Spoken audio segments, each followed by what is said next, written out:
Hello students, welcome back. Now let us solve question number 18। ठीक है, क्या है? The sum of the fourth and eighth term of an AP is 24 and the sum of sixth and tenth term is 44।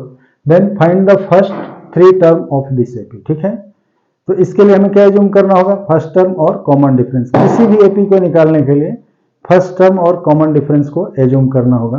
So let first term of this AP is A and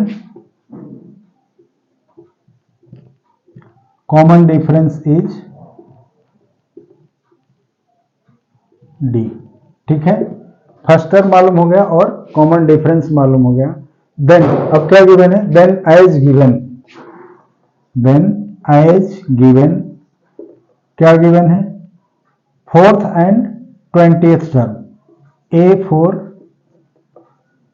fourth and eighth term A4 plus A8 is equal to 24। ठीक है, अब A4 क्या होगा? A plus 4 minus 1D that is A plus 3D, और ये A plus 8 minus 1D that is A plus 7D equal to 24 है।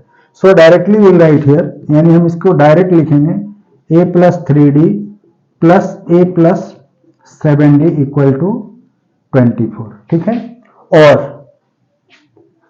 यहां से 2A plus 10D equal to 24। 2 से सबको डिवाइड कर देंगे तो क्या मिल जाएगा? और A plus 5D equal to 12। ठीक है, A प्लस 5D 12। ये इक्वेशन 1 हमने जूम कर लिया। अब क्या करेंगे? दूसरा केस क्या गिवन है? सिक्स्थ एंड टेंथ टर्म का सम क्या है? That is equal to 44। So also क्या गिवन है? A6 plus A10 that is equal to 44। अब A6 क्या होगा? This is A plus 6 minus 1D that is A plus 5D plus A plus 9D this is equal to 44। इसको भी सम करेंगे तो क्या हो जाएगा? 2A plus 14D equal to 44। और इसकी तरह से इसे भी जब हम 2 से डिवाइड करेंगे तो क्या हो जाएगा? A plus 7D equal to 22। ठीक है, अभी हो गया equation 2। Now solving equation 1 and 2 by any of the known method to solve the linear equation in 2 variable. इसमें क्या है? दोनों का फर्स्ट पार्ट में लेफ्ट साइड में A एक है, तो ये दोनों A कैंसिल हो जाएगा। सो क्या करेंगे? By 2 minus 1, hence by 2 minus 1, यानी सेकेंड से फर्स्ट को माइनस करेंगे तो यहाँ A माइनस A कैंसिल हो जाएगा। 7D minus 5D that is 2D equal to 22 minus 12 that is equal to 10। So क्या हो जाएगा? A plus 7D minus A minus 5D equal to 22 minus 12, और ये कैंसिल हो गया।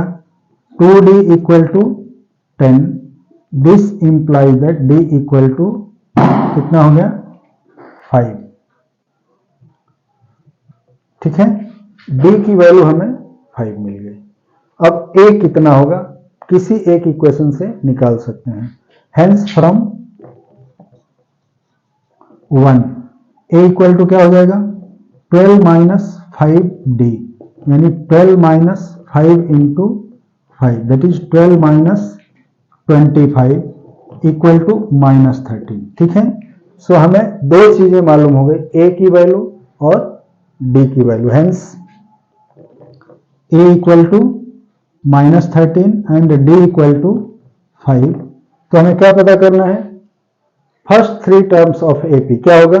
पहला माइनस 13 होगा, दूसरा माइनस 13 प्लस 5 एंड तीसरा उसमें से भी 5 माइनस करेंगे। Hence first three terms